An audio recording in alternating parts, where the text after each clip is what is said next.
Welcome back to the Arts Department, everyone. I'm Autumn Ranger Cal, and this is my channel. This is something you haven't seen in a while. This is some traditional work. I'm working on transferring this over and doing a painting. This is going to be the first pass at that painting. There'll be other episodes in this series as I finish out this painting.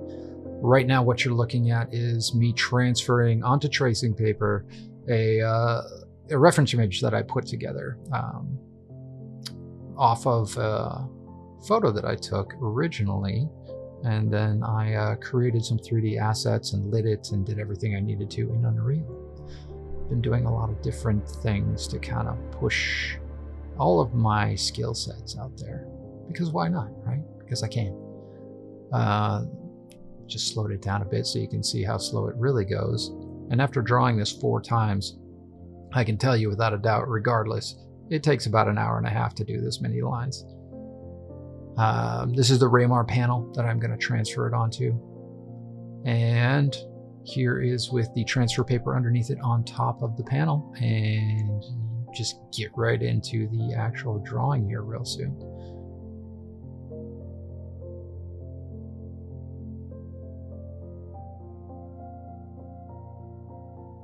So here you go. Again, sped up. And I'm using a red coal erase pencil so that I can see where I've already done the lines, because with that many lines, if you don't have some way to differentiate what you've already transferred, you're going to transfer multiple times.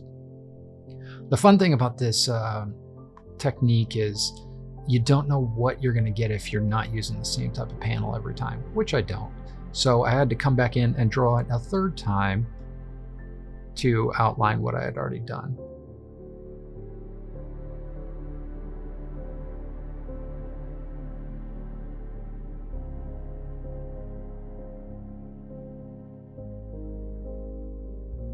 Oh, also, hey, don't use your teeth to open these. Use a set of locking pliers.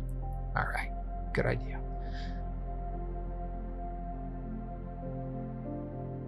So here I'm just laying down some base tone, and doesn't have to be super complex, just watered down. I used a couple of different colors just to get something interesting, a little bit different, and then rubbed it out, kind of blended it all together to get a nice mid-value there.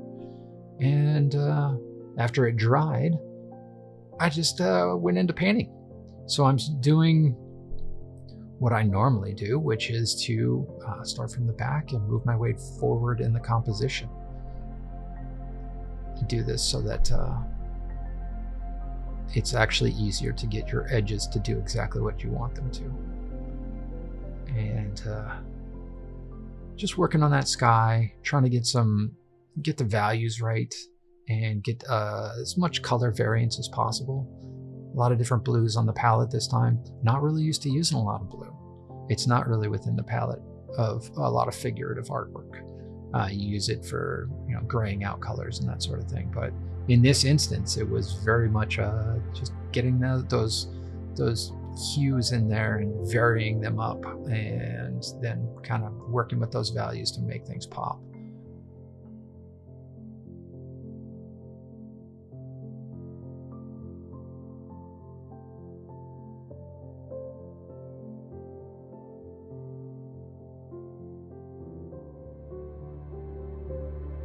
I'm not trying to do a 1-for-1 on this reference image. Really, if I was gonna do that, I might as well just render it out and call it a day. What I want to do is I want to get my impression of everything, and I want to use what's on my palette to be in the ballpark to translate it into the medium itself. So you can see putting a little bit of care into some of these edges to try and get the overall silhouette of those 3 primary shapes in there. And again, like I said, working from back to front. So that would be the sky, the clouds, and then on up to the trees. This is different than what you're used to seeing on the channel and what you're used to seeing me do if you've been around for a while. Longtime viewers know I tend to do fantasy-oriented figurative art. And here I'm just investigating some things within the idea of what is the intersection of things that I enjoy painting and things that people might enjoy having on their wall, right? And kind of arrived at this conclusion. I was watching a YouTuber talk about that as it relates to music, and that was, I thought, very it's a very good way to go about determining what you're going to work on. And so I started to apply that to my own thought process, and kind of arrived at, I think it would be nice to do a little more tropical centric type of stuff. And anybody that was around the channel and has been around the channel for a while knows that I grew up in Hawaii. This stuff is kind of permeated through my entire being. So it's something that is kind of second nature to me to think about and to be inspired by. And it's something that I think is important to my own artistic growth at this point. I've done a lot of investigations of figurative work. I know that I can do figurative work, and I want to see where it all comes together. So there'll be some tropical stuff like this. There'll be some figurative work within the ideas of Hawaii and the islands themselves, and the culture also. So here you can see me filling in those edges and bracketing them. The idea when I put together the composition on the left is to have it as finished as possible, so I can follow that as my guide. And so the left image, all of the information is there for me to work off of. There's going to be some things that has to change just for the read on the page panel, as it were. But overall, I think it's there already, and I'm just putting it down into paint. So really, it's about the brush movements, the calligraphy, the way I handle the paint, and the way I interpret things, right?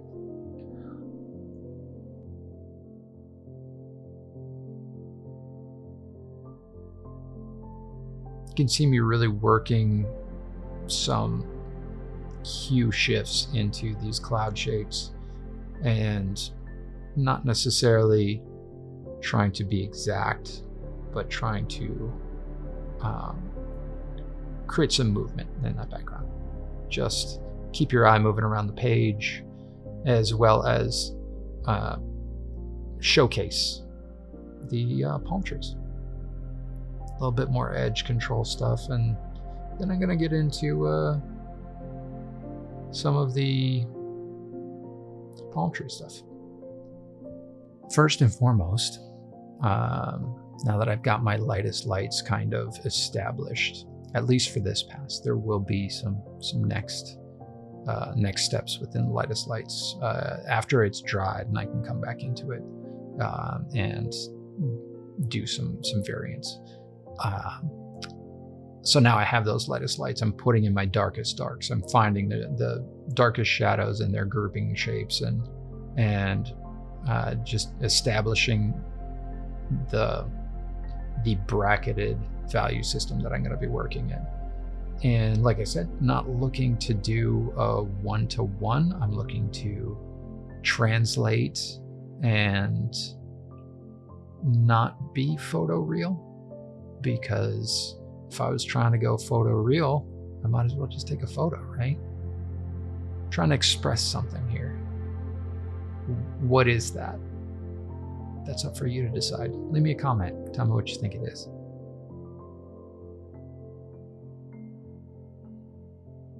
So I'm taking these a lot slower because there is a hugely complex form there.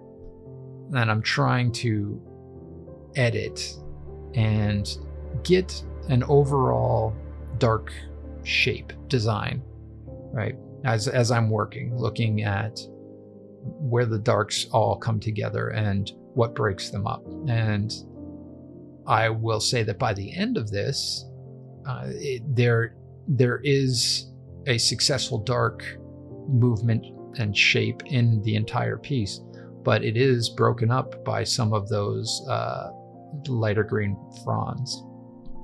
Fronds? Fronds? Hansen fronds? Fronds.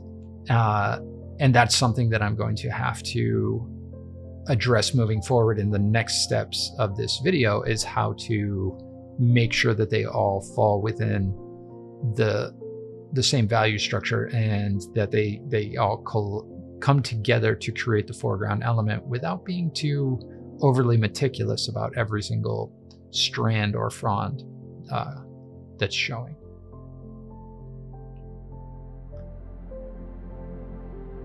You can see that I leave a lot of the base tone showing through on the edges, and part of that is just design choices.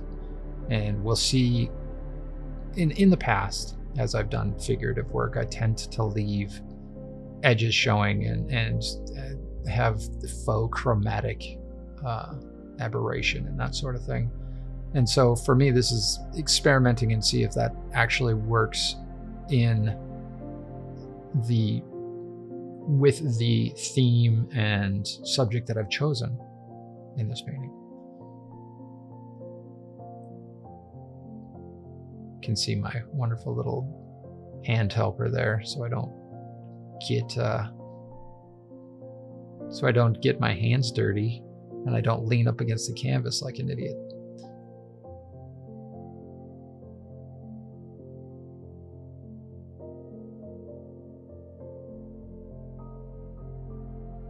So as you can tell, this took quite some time. This is a 800% or so, or more, I want to say.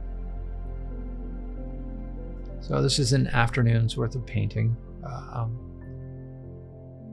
And there will be more to this. So if you ever wonder why paintings are so expensive, well, because paintings take time, and time is money. And artists' time is money. And that's just the reality of it. Everybody should be paid for their passions and the things that they put their time and energy into.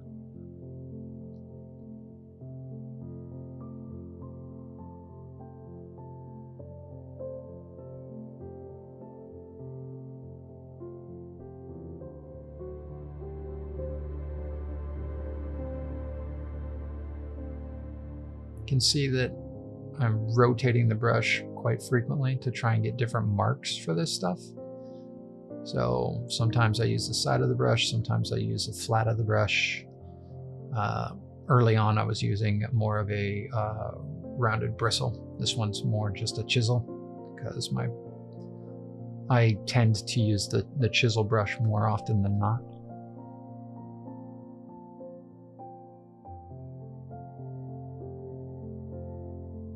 Now I'm getting into the yellow-green of the trunk there. And just once again, starting with the shadows.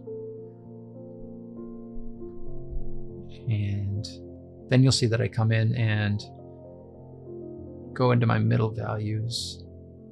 I think I start with the trunk and establish the mids, and then work back into the lighter shapes within the. Oh wait, no. First, I got to get some coconuts. Coconut. Yeah, coconut. And then I'm gonna mix up some mid-tones and a little bit of lights for the trunk shapes there. And the entire time that I'm doing this, I am grabbing little bits of variance. So while I will mix up, let's say a yellow green for that trunk with I'm heavily grayed down, I will still reach into or add in a little bit of red or a little bit of orange or a little bit of green here and there. You can't really make it out at this size, but there are micro variations going on because every third or fourth stroke I'm moving back into the colors and choosing something different and kind of mixing it in there. Well, a little bit of a jump there. Battery ran out. So we're back to painting the lights of the palm trees. You can see, like I said, leaving some of those edges exposed, those bright reds, and definitely on purpose, definitely choices, and we'll see how much makes it through to that final image. I am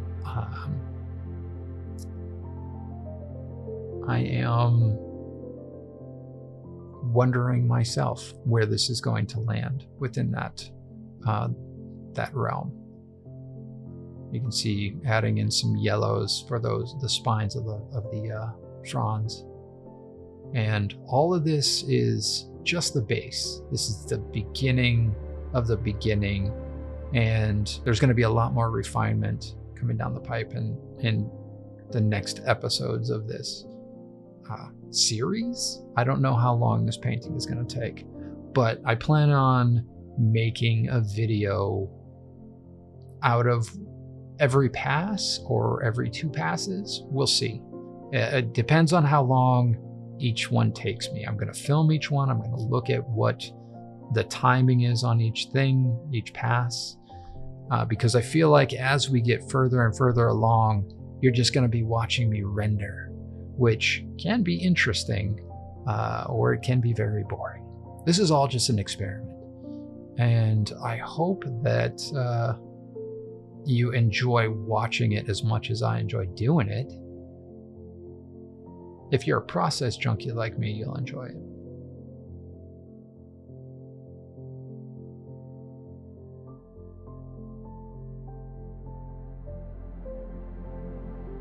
So here you can see I'm coming back with a dry brush. This one was leaving a lot of bristles on the board, and I was getting really frustrated. I looked at it, threw it out. So, like, okay, that's enough of this brush, and grabbed a different one. So just softening some edges, blending some shapes together, and then gonna call it done. Here you can see just how rough those shapes are. Everything that's left kind of out already. And as we move forward, a lot of that will disappear, and we'll get more paint on the board and more detail and less of that red. So stick around, friends. Don't know when this next video is going to be up, but I promise it'll be up. Like, subscribe, all the things, and thanks for hanging out and checking it out. See you next time.